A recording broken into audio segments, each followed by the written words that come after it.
It has been a week of Ignite, streaming, and gaming.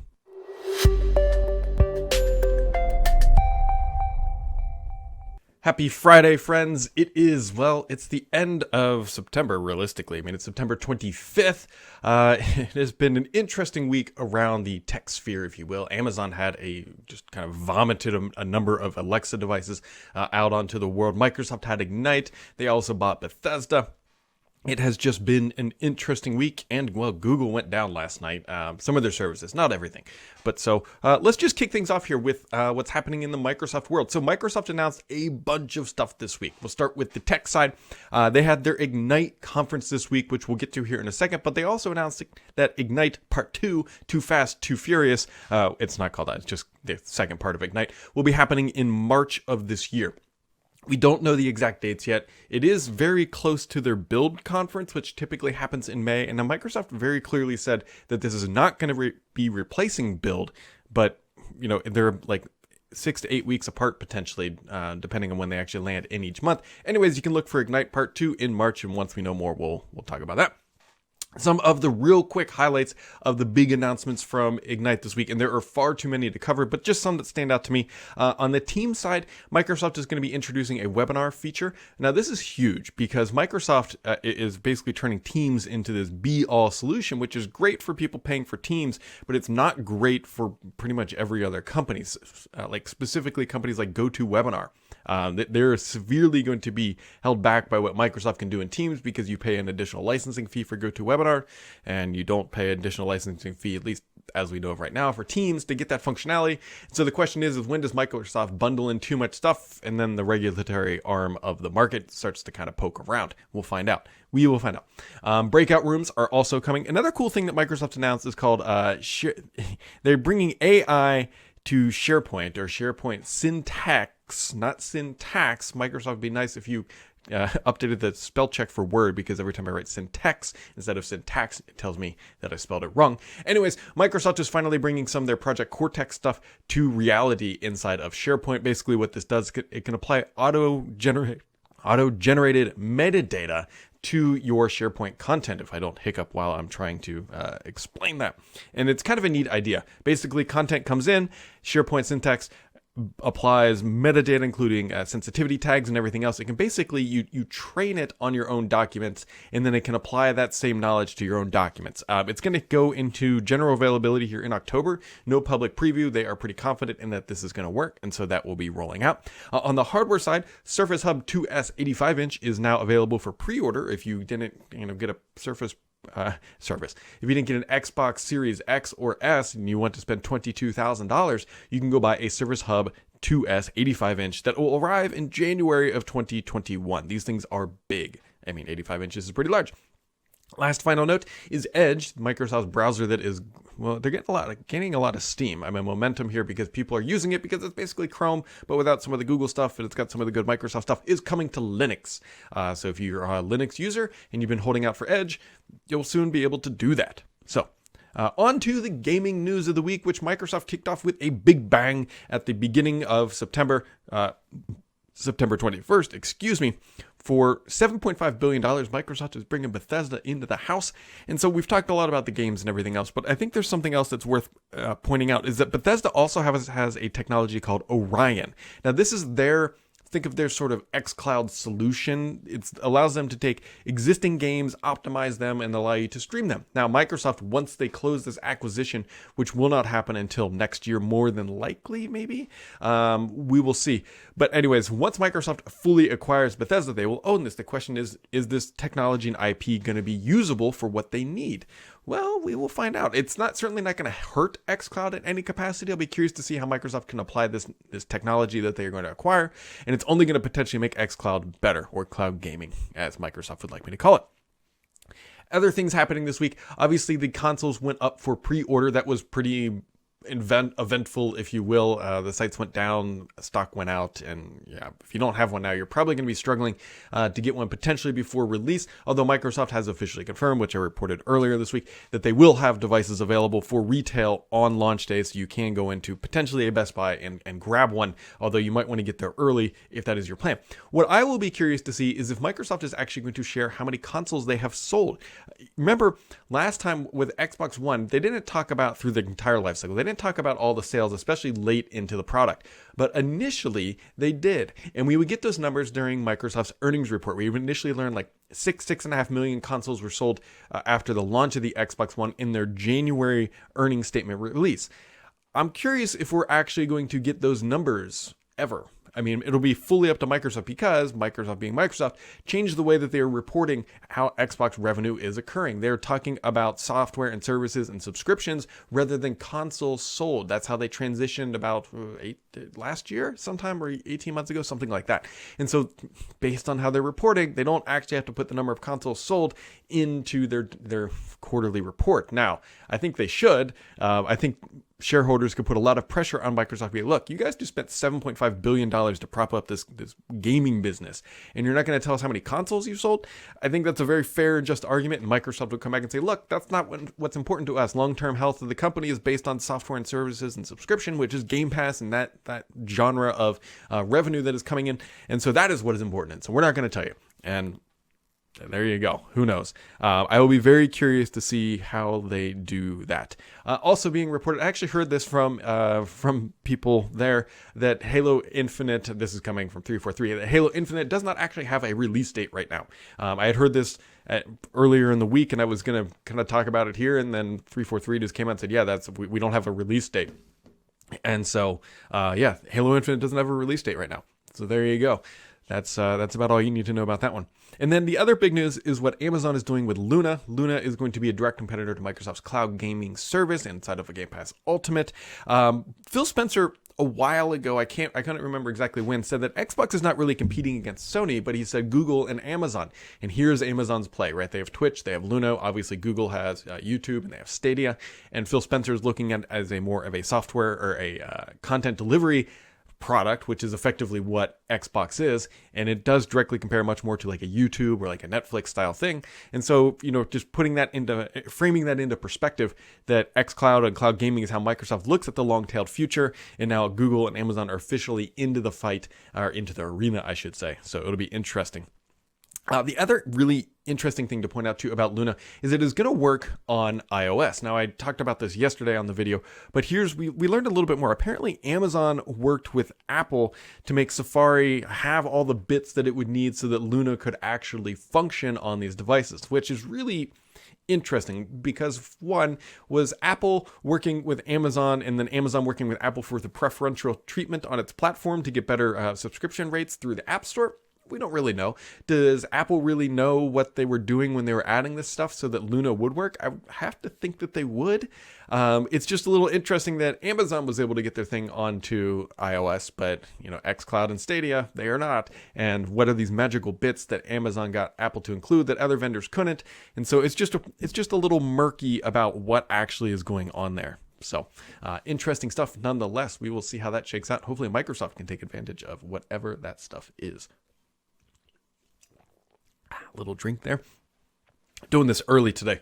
Typically, I record this podcast around 9 or 9:30, and it is officially 7:42 right now. And so we are just starting the day off early with a bang. So I'm refreshing the list. I post up the questions for this podcast every week, roughly Thursday around 12:30, 1 o'clock. And then I tweeted out at BDSams on Twitter. And so that's how you can drop a question in onto Thurrott.com. And so here we go. So Joe says, do you think Microsoft is working on a browser implementation of xCloud? Have you heard anything? Yes, they do have it. They have worked on it. So yes, that they absolutely have. And he goes on to say, do you think 2021 is the year of Linux desktop now that Lenovo is going to seemingly full steam ahead with Microsoft's Windows subsystem for Linux and getting GUI support soon. It'll be interesting. So one of the things that came out of Ignite is that they're working on a major update for the Windows subsystem for Linux on Windows that will allow you to run Linux applications quite literally on the desktop of Windows. Double click, it runs sort of scenario. It's not quite that polished yet, but that is where they are headed. And so does that make it full steam ahead for the Linux on the desktop? I don't think so. I don't think the year of the Linux desktop is honestly ever going to be just like a year. Like it's just going to turn over. The closest thing that's going to ever, I think, upset Windows will honestly be like Chromebooks, potentially Mac OS, but I don't even know if that's quite the case. Windows will always exist as the powerhouse. It's just the easiest, even though I know technical users love Linux, and I'm not discounting it as a great OS for right scenarios and right users. For the mass market audience, Windows still is going to dominate for quite some time. Then he says, any recommendations for a VR headset that would work well with Microsoft Flight Simulator? I don't even know if VR, and I should know this, but I don't know it. I don't think VR headsets are supported yet on Flight Sim. I hope that comes soon. And if I were to buy one today, it would probably be the new HP one that's coming out with super high res focals. And so that is the one that I would grab. I can't remember the name of it though. It's like Elite G2 or something. HP has really long, verbose names, and I can never remember them. Dataminer says, during their 2019 event, Bethesda made an announcement of Orion, a cloud streaming SDK that makes existing cloud game streaming services better by lower latency and bandwidth usage. Have you heard anything about how this technology has progressed and how Microsoft may leverage the technology? We're way too early to understand how Microsoft would actually leverage this technology. I'm sure that they are fully aware of what the tech stack is when they were doing their due diligence. Obviously, the game IP is a big deal for Microsoft, but if they can improve their cloud streaming service even just 1%, considering that they are now down into like the second and third level standard deviations of latency reduction, that would be a huge win. So we don't quite know. It's just honestly far too early to understand. Usman back with a couple questions. Walking Cat mentioned Project Helix, then deleted it. Looking around, it got mixed signals. Some said it was to turn PCs into an Xbox. Others say it was unifying game developers using UWP, which I believe is now evolved into GameCore. Any other information on it? It was pretty outdated 2016, 2017 information. I believe this was some of the start of GameCore. That is what my interpretation was. With Stadia, Luna, and GeForce Now accessible through a browser, why isn't xCloud? Have they made a choice to limit it to phones because of the 720p streams? I don't think they've made a they have absolutely made a choice to limit it to phones for now. I think Microsoft's strategy here, potentially part of it, is that they don't want their cloud streaming solution right now to be confused with their console and PC gaming strategies, because those are still continue to be more lucrative options than cloud streaming. So I don't quite, it was very much a decision, not a technical limitation, why they didn't put things in the browser and everywhere else, because it absolutely can run. I've seen it. So there we go. Let's see. He says, anecdotally, I always hear about Zoom classes and never Google Meet or Teams. I worked for a large enterprise and I was surprised at the end of 2019. They announced they moved away from Skype for Business Zoom instead of Teams. They're a large tenant. Hindsight being 2020, should they have kept the name Skype for Skype Teams to leverage the popular Skype brand? No, I don't think they should. So his point here is that, hey, Skype was a very popular business name. And should they have kept that instead of going to Teams? I think Teams has worked out wonderfully. They have a massive install base. And while you might hear more about Zoom, I can tell you that Teams continues to do quite well. Sydney 2K says, everyone in the gaming world is talking about Microsoft acquisition of Bethesda, ZeniMax, but something that no one is bringing up is the role of CFO Amy Hood in this. Very interesting question. It's obvious that her and her area would have been very close to the negotiations over the purchase. After all, she holds the purse strings, and $7.5 billion isn't to be sneezed at. Yes, Amy Hood is Microsoft's CFO, and she is a very sharp knife. She continues to be held very highly inside and outside of Microsoft. And so you're absolutely right. She was probably knee deep into this acquisition. So what is Amy Hood like? It's obvious that she's a very capable operator. Anyone holding her kind of position has to be. Does she know what is happening in every nook and every cranny of the company, or does she handle each project that ends on her desk in her own merits? Does she rubber stamp each project, or is that the final word? So these are really good questions. So you could go back. I believe Bloomberg, my friend Dina Bass, did a profile on her.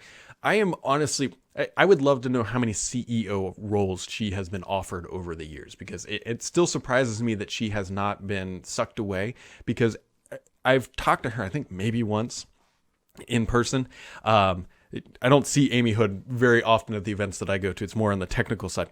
But from what I understand and what I know of her is that she's a very sharp tack. She is very, very cordial, but very firm. If you understand that sort of analogy, and she would have been all over this $7.5 billion acquisition. But more so, what I typically hear of Amy is like, okay, so Phil comes in and says, hey, I want to spend $7.5 billion. Obviously, Microsoft can absolutely afford that, but you have to come with a plan, and then effectively, it's almost like taking money from the bank. You have to to high levels, justify the acquisition. You have to justify the return. You have to make the pitch, and this is probably pretty normal across any company. You have to make the pitch about why that $7.5 billion is going to be a net positive for the company for the long term. Now, obviously, Satya Nadella is going to be weighing in on this too, and I can guarantee you the senior leadership team probably all talked about this at a very high level. But at the end of the day, Amy's the one who hands over the check, and she will be the one ultimately responsible for where that $7.5 billion goes, and then she's going to hold Phil and that org extremely responsible for making a return on that investment. She has always been sort of referred to as cool, calm, and collected, but firm is kind of the mentality I've always heard. C. Sperndog says, have we heard from either Microsoft or Sony or how many simultaneous USB hard drives the next-gen consoles will currently support? Currently, the Xbox One can support up to 2 at the same time, and the PS4 can only use 1 at a time. I understand I won't be able to play next-gen games from these hard drives, but as I understand, you will be able to store next-gen games on them and then move them to the main SSD. Yes, so I forgot to mention this earlier. You can now pre-order that Seagate drive that it'll expand the Xbox Velocity architecture with the NVMe 4.0 drive. It cost you like over $200, like $220 something. That is not cheap, by the way. I am fully aware of that, and you get a terabyte of storage, but it's also the fastest drive, and Microsoft made a compromising decision that says, hey, look, if we're going to go this route, everybody needs to have the max performance, and that's what it is. Now, that pricing absolutely will come down over time. It absolutely will. This is the peak of it, and it should drop eventually, but it's not cheap. You're right. You can go and buy a spinning Rust drive for a terabyte for like $30-$40 today. You can get a solid state drive for that size, 120, 150, somewhere around there. I might be a little off on those numbers. And then obviously this is over $200, but you're getting a custom solution, something that's plug and play, something that will just allow you to operate. What I don't know the answer to how many USB drives you can have physically connected to the console. What I would do is you could build up a massive NAS. I mean, you could go build out like an 8 terabyte NAS potentially and store all this stuff on it. And then just connect it up. I believe it should support the NAS functionality, and then connect it up and just move back and forth. The key here is that you only have a terabyte of honestly like usable space, so you're going to have to be swapping things back and forth. Now, it'll absolutely be faster to swap from the internal drive to the local hard drive than it will be to download. So if you put a bunch of games in there, you should be able to move them back and forth pretty quickly. So Vladimir says, what do you think of Microsoft? What do you think is pulling back Microsoft from releasing xCloud for PC? So I think I touched on, I realistically just think that it's part of their strategy of not wanting to confuse the user about what their intentions are for their product. I don't think there's any technical limitations. I think this is Microsoft absolutely just playing it slow, playing it smooth, making sure everything goes successfully. And you got to remember that while it is a great service and something that I'm sure a lot of people want, myself included, it's not something that I think is a revenue driving right now. And maybe that's something they're holding back for potentially here in the near future. When will they release it? I wish I knew. I just know that it exists. So Philip says, hey, Brad, I'm copying this question for you. It says, do you think there's any chance Microsoft would consider an acquisition of a music production program? Interesting question. So Microsoft has obviously been spending a lot of money, $7.5 billion, and I think they're going to be spending some more here potentially before the end of the year, but do not quote me on that because things fall apart all the time.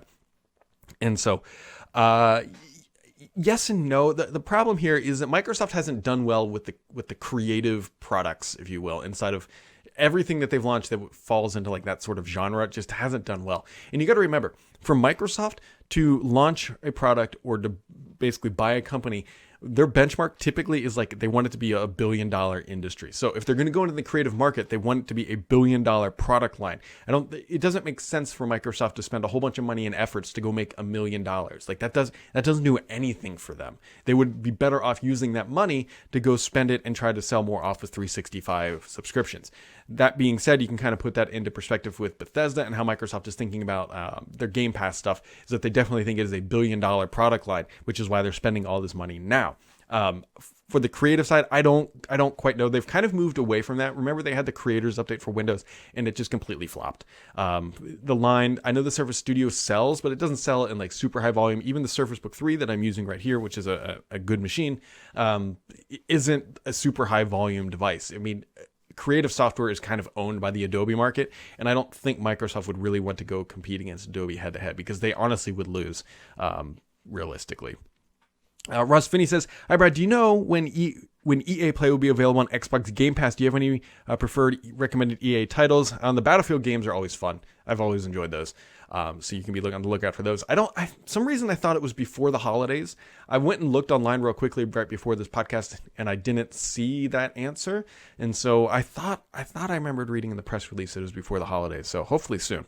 Hi, Brad. What are the most important announcements for you at Ignite? So Microsoft, the most important announcement that I didn't talk about yet is Microsoft also announced that they're going to be kind of overhauling a couple things. Some of their syncing technology, I believe it's called Project Nexus or Nucleus. Nucleus is the thing. Mary Jo has a good write-up on it. That is pretty important. Also, on a personal level, they're going to be overhauling their Microsoft 365 stream experience, or like user experience, which right now is terrible. It's terrible. And they're going to be overhauling that, which will be good. And that'll make me happy. So those are for me, on a personal level. The one thing I wish we would have seen in Ignite was more about Fluid Framework. I know they did open source it, but we didn't really see a whole lot of like what's going on there. So wish we would have seen more about that. Colin says, Hi Brad, love your show. Watch it quite frequently, and First Ring Daily that you and Paul do. Have you ever thought that xCloud could effectively boost the graphical power of the Xbox S and S games in the cloud and be an additive to the hardware? So I don't know about, technically it could potentially boost the graphic fidelity, but I think it would be sort of more on like background tasks, if you understand what I mean here, like the like weather and that sort of stuff. I think is how it could be used, much like they use it in Flight Sim, how it brings in real world elements into the existing game. I don't know about like taking it from 4K to 8K maybe, or something like that. You kind of look at Crackdown. That's a good example of, even though it was a completely flubbed launch, that's sort of the scenario I think Microsoft could potentially utilize with that sort of cloud technology, and having more dynamic environments is certainly something they could do. I still think the best use case of their cloud gaming technology is going to be when you go to the Xbox store and you want to play a game or something like that. You can just hit A, you start playing the game while it's streaming, and then when you're not playing the game right then, or you can have the option to start downloading it in the background. I think that is going to be the killer solution potentially. Ken says, do you know if I have an Xbox Series X optimized version of a game on an SSD expansion card, will that game work if the card is plugged into the Xbox Series S? So that's like a downgraded game. So I don't think so, because remember, they have the smart delivery where if you're playing a game on an Xbox Series X, it's going to download only that version for you, which is why Xbox Series S games are actually like 30% smaller or something like that than an Xbox Series X game. So because of that, I believe when you plug it in, it's gonna be like, hey, this isn't the right version of the game. It's gonna have to download the assets for that. Greg says, is there a compelling reason for casual gamers to replace a working Xbox One SX with the new Xbox Series SX besides picture frame rate quality? Are there features that will be limited to the new hardware? So initially on day one, not really, to be honest. I mean, you kind of hit the point. The reason why you would buy the new one is you want the faster frame rate, you want the faster loading times, you want ray tracing, you want HDMI 2.1 support. Effectively, you're buying the hardware upgrade, but the games that are going to fully take advantage of everything the Xbox Series X has to offer are not really launching exactly with the console. That's not a huge surprise. I mean, you can very easily wait a year, and I don't personally think you're going to miss out on a ton. PlayStation 5 is a little bit different because they believe in generations, but then they said a lot of games are going to be backwards compatible. So we'll see what happens on that side of the fence. But my theory here is if you want the Series X, try to buy one. I think you'll be happy with it, and then as soon as the games arrive that support all the functionality that you just love and desire, your console will be there, and you'll have to go out and get it and spend the money. That being said, if you don't want to spend the money, I don't think you're going to be missing out on a lot, because again, a lot of those games are backwards compatible, and so you'll be able to get them on your current generation device. And so there you go. The only thing that might be, and this is the jury is still out on this, is like if you're playing competitive first-person shooters, I could absolutely see there being advantage playing the new Call of Duty on the new console versus playing somebody on the older console. If you have better frame rates versus somebody who has lower frame rates, you will definitely get an advantage in that sort of capacity, if that is up to you. Now, if you're playing like Ori or something like that, like a first-person side-scrolling, I don't think there's any reason to bump up, at least initially. Robert Duck says, hi Brad, does the ZeniMax Media acquisition mean that the studios will develop the games first and then port to other platforms? And am I correct saying that their games will be more streamlined towards Xbox, PC, and less smooth for PlayStation? So I don't think Microsoft is going to buy this company and then sacrifice their PlayStation games. So, the Bethesda currently is still an independent company. Microsoft does not close the acquisition. It's actually, I believe, technically illegal for Microsoft to go in there and make like company defining decisions until they've quite literally paid them all the money. Even though they have an agreement to buy them, they have to pay for it first, because if this thing falls apart, Bethesda can't be left out. That actually started, I believe that regulation started because companies would go in and say, hey, I'm going to buy this company, and then just drag them along for 6-8 months, make some decisions that killed the company, and then the company buying them just said, nah, we don't really want to do that, and it was used as a tactic to just destroy competition. So they can't make any of those decisions. That said, too, they also have contracts with Sony. Now, technically, they could probably buy their way out of the contracts, but I think Microsoft is just going to build out those games and let Sony have those games. This is a longer acquisition process, right? Yes, you're going to get the games, and anything that goes PlayStation exclusive, as soon as that contract is up, I would be shocked if they don't end up on Xbox or PC in some capacity. But they're not going to just go in there and burn bridges. At the end of the day, Microsoft needs Sony just as much as Sony needs Microsoft. We all win when these companies compete. And so Microsoft has made a very good purchase and acquisition, at least attempt so far, as long as they close the books on it. But I don't think they're going to sabotage games for PlayStation. Now, long term, are they going to continue to build out PlayStation exclusives? I would be shocked, but they're definitely going to ride out the contracts that have already been signed. Second question, will games from EA Play drop out of Game Pass at some point in time, like most third-party games, or does this deal explicitly make the deals special and they'll stay forever? So we don't quite know yet. Remember, Microsoft announced this thing that EA Play was going to be in Game Pass, and then we haven't heard all the nitty-gritty details if this is like a perpetual thing or if it's just a time thing. We don't quite know, but the way they announced it, it sounded like this is going to be a long-term thing and that these games should be sticking around for quite some time. Abernacker says, do you know about the ZeniMax acquisition beforehand? How did they manage to keep this from being leaked? So I've said this like multiple times here. If Microsoft wants to keep a secret, they absolutely know how to keep a secret. They did this with the Series X launch. They did this with HoloLens. They did this with this acquisition right here. Microsoft knows how to keep things a secret. When they don't want to keep a secret, then they just don't take the same precautions. This is another perfect example of Microsoft keeping things out of the media, out of the leaks, and out of everything else. So no, I didn't know about this.